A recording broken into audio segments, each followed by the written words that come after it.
My wife thought she was so clever, so secretive. She thought she was getting away with the perfect affair, hiding her trysts while making me look like a fool. But I had an advantage she never saw coming. An edge that would not only expose her deception but also lead me to the man she was sleeping with. And when I found him, I didn't just tell his wife. I made sure he lost his job, his house, and his entire family. If you've ever felt the sting of betrayal and dreamed of serving justice to someone who wronged you, hit that like button, subscribe, and get ready for one of the most satisfying revenge stories you'll hear today. Life, as I knew it in the early 2000s, was a quiet rhythm of work and family. We had two beautiful kids, a 4-year-old and a 6-year-old, who were the center of my world.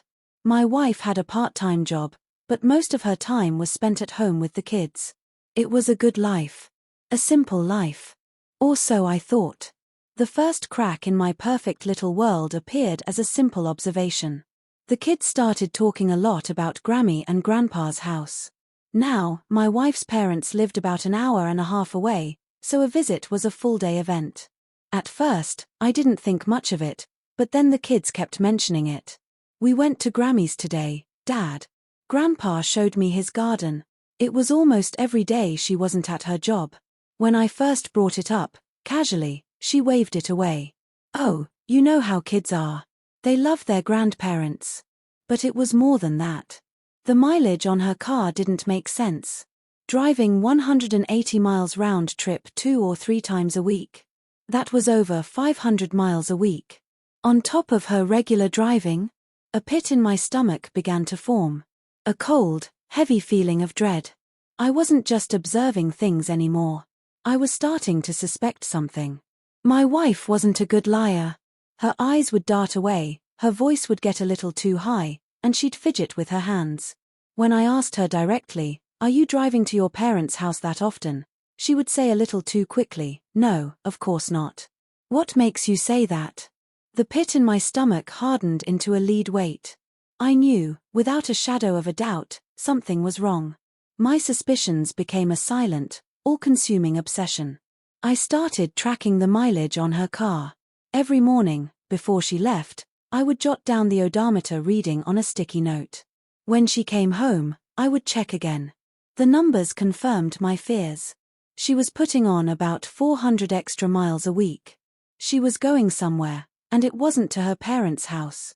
The dread turned to a slow-burning anger, a fire that smoldered beneath the surface. I started replaying every conversation, every glance, every moment we had together, searching for clues I had missed. The dam broke one afternoon. I came home from work and saw a small yellow sticky note sitting next to our computer keyboard.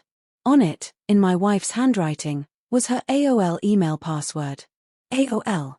Remember that? The dial-up, the "you've got mail" guy. The ancient internet of the early 2000s. I stood there, staring at the note, my heart pounding in my chest.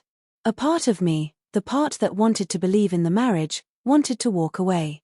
To pretend I hadn't seen it.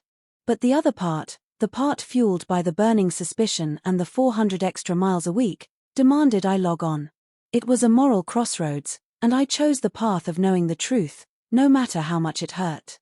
I sat down, my hands trembling as I typed in her username and the password. It was like opening Pandora's box. The emails loaded, and I scrolled through, my breath catching in my throat. I found an email chain between her and her college best friend. They weren't talking about recipes or their kids. They were talking about her affair. My wife was regularly sleeping with one of her old boyfriends from high school. She wrote about her feelings for him, about how they'd meet up. And then, a detail that turned my smoldering anger into a white-hot rage, my wife was talking trash about his wife. She was making fun of how she'd gotten fat after having kids. She had the audacity to call someone else's wife fat while she was cheating with her husband. The hypocrisy was staggering. It was the final straw. I didn't just read them. I printed them out, every single email. My hands were shaking so much the paper was crinkling as it came out of the printer. I hid the printouts away, a secret weapon in a war I didn't know I was fighting. But the emails were just a starting point. They were the confession, but they didn't have the details. I needed more. I needed proof that was irrefutable. My mind went to a friend of mine, a cop. He had seen it all. I called him and laid out the bare bones of my suspicion. He listened patiently and then gave me the number for a guy named Ron, a private investigator who used to be a cop. Ron was a godsend. I paid his retainer and handed over the emails and the notes I had been making about the mileage. He went to work. I don't know the exact details of how he did it, but a few weeks later, he presented me with a report that was so detailed and so devastating it felt like a punch to the gut. The report, complete with photos, dates, times, and locations, laid out everything. My wife would drop the kids off at her parents' house. Then, she would drive a different route to meet this guy. They would go to a cheap motel for a few hours. Then, she would pick up the kids and drive home, pretending like she had been with her parents all day. This wasn't a mistake. This wasn't a moment of weakness. This was a calculated, premeditated betrayal. 4 months. I looked at the photos of her and this man going into a motel, and the last shred of my hope for this marriage shattered. My parents' marriage was a battlefield. They cheated on each other constantly, and my siblings and I were the casualties. I swore I would never let that happen to my own family. Infidelity was a line I would not cross. I immediately hired a divorce lawyer. But my need for justice wasn't just about me and my wife anymore. It was about this guy. This Bob she was sleeping with. The man whose wife she was making fun of. This man was also married. He had his own family. He was also a cheat. I wanted to know who he was. I asked Ron to find out everything he could about this guy. And once again, Ron came through. I learned his name was Bob. He was married with 3 kids. And he worked as a vice president of sales for his father-in-law's company. A VP of sales at his father-in-law's company. At that moment, the rage I had been suppressing, the anger I had been bottling up, transformed into a cold, calculated plan. I had a divorce lawyer. I had proof. But Bob's wife, she didn't have any of that. She was living in the same fantasy world I had been in just a few months ago. I decided right then and there that she deserved to know. She deserved the truth, just as I had. I had my lawyer draw up the divorce papers, making them ready to be served. Then I called Ron and asked him for 2 more copies of his report. And I had one more request. A simple one, but one that would set a chain reaction in motion that neither my wife nor her lover could ever recover from. The day came. My wife was at her part-time job, unsuspecting. My lawyer's office called me. They had just served her with the divorce papers. And at that exact same time, Ron was a few miles away, sitting with Bob's wife. I had no idea what he said or what she did, but Ron's job was simple. He was to show her the report, with all the photos, dates, and times. What she did with that information was up to her. And she did a number on him. I followed the public court records, and the details were delicious. I don't know what she did the moment Ron left, but she immediately cleaned out their joint bank account and left with the kids. It was over for him, just like that. But it got so much better.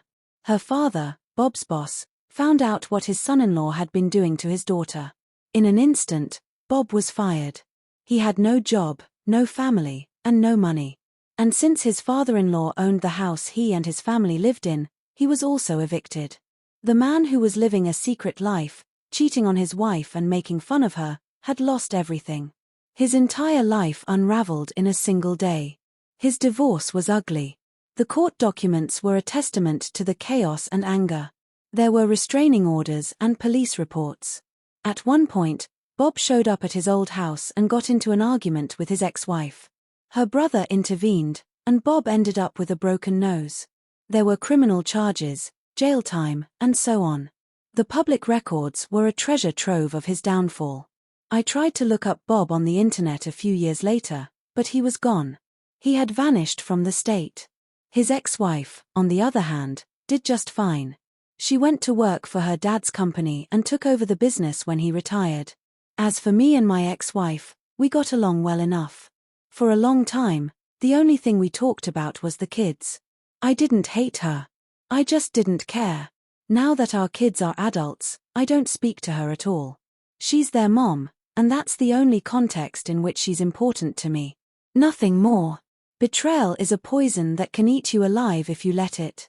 But sometimes, when you take control of the narrative, when you refuse to be a victim, you can find a kind of justice that is so much sweeter than a simple divorce. If this story gave you chills, smash that like button and tell us in the comments, what's the most satisfying revenge you've ever witnessed? And of course, subscribe for more stories like this.